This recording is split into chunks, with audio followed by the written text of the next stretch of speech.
We all know who the Ball brothers are the moment we hear their name. From having one of the loudest fathers across the league to some of the most talented NBA stars, the Ball family has made a big impact in the NBA. When most people think about the three Ball brothers, there's usually an argument that follows over who's the most talented of them. This has been a topic of discussion across every barbershop in town, all the way to the major sports debate shows like Undisputed and First Take. Unfortunately, it isn't going to be LiAngelo Ball. The middle brother is still a free agent in the league and has bounced around a few practice squads already. The real decision is between Lonzo and the youngest brother, LaMelo. In this video, we're going to dive a little deeper into these two star players to try and understand who the better basketball player is. First things first, let's talk about stats and performance. We'll start off with the elder brother of the two, Lonzo. His stats for this past season were good across the board for a starting point guard. He averaged 13 points, 5 rebounds, and 5 assists while playing 34 minutes per game for the Chicago Bulls. LaMelo, on the other hand, took his game to new heights. Having already won the 2020-2021 Rookie of the Year award, the 21-year-old averaged a highly impressive 20 points, 6 rebounds, and 7 assists per game for Charlotte. So it's safe to say offensively, LaMelo takes the dub. Now, we can't just measure offensive stats and forget about the other side of the floor, defense. Last year, Lonzo was touted with a 105.5 defensive rating, making him one of the best perimeter defenders in the league by far, on par with players like Kawhi Leonard and Marcus Smart. As for LaMelo, him and his team are not known for their defense. Criticized by NBA analysts, Melo's lack of ability to lock down opposing players has been a major drawback to his game. To be able to perform on the court, an NBA player needs to be available for his team. Starting with Lonzo, his biggest challenge is staying healthy.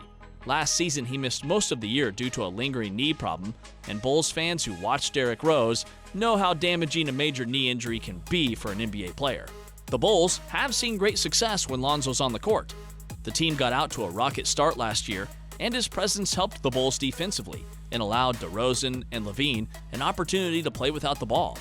As for this season, in Lonzo's absence, the Bulls currently have a losing record, and it's evident that they're in desperate need of their star playmaker. Having a guard that can take the burden off your key players is pivotal for a team's success. Without Lonzo, DeRozan and LaVine now must not only focus on scoring, but on creating for their teammates as well, which in turn places a lot more of a toll on each player. Fortunately for the Bulls, the wait for Lonzo's return is almost done. He's expected to return to the team by early 2023. LaMelo, on the other hand, has enjoyed a relatively healthy start to his career. Having played almost every game last year, he's now expected to miss around 13 games this season with a left ankle injury. Although still injured, LaMelo's injury history is not as severe as his older brother. In terms of impact on their teams, both Ball brothers have caused a positive and significant effect on their squad.